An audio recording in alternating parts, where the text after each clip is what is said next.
Hi, I'm Aefy. I'm Fang Ning. And welcome to our 5-room flat at 𝑇 Road. So we've been together for some time. So it was a natural state of our lives to start looking for our own home to stay in together. Firstly, I wanted to stay near my parents, so they stay in the west, so we wanted to stay in the west also.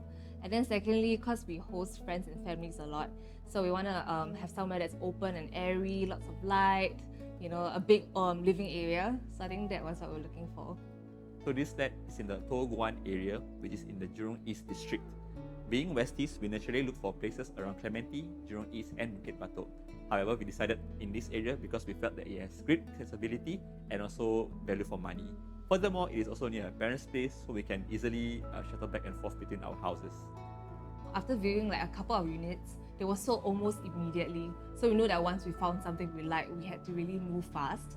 And then Irvin actually found out this unit in really good condition.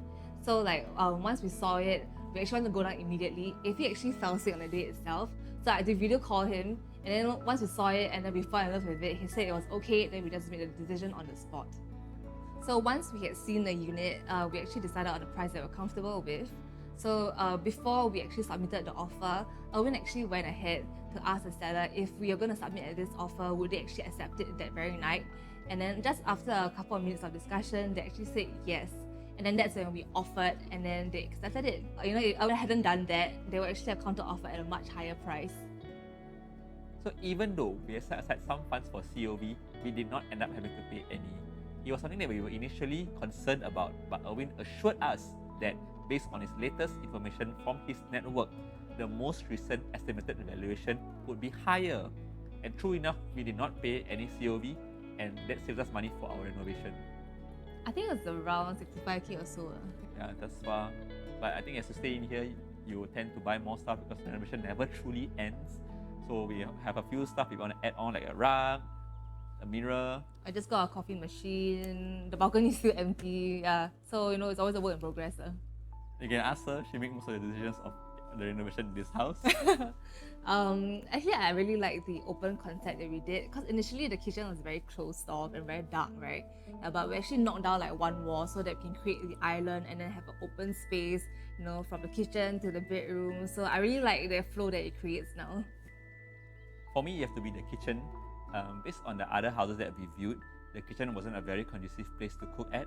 So it was something that I was quite particular about, which is to have ample countertop space and room to move around.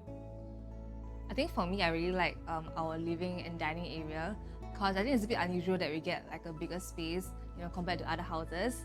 So I love just hosting people or just chilling with my cat in this area. It was really smooth and easy.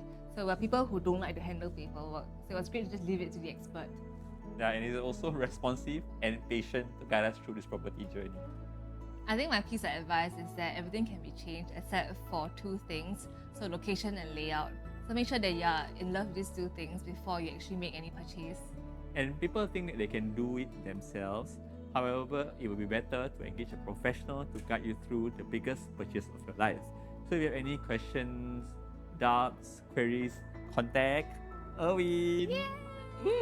Yeah.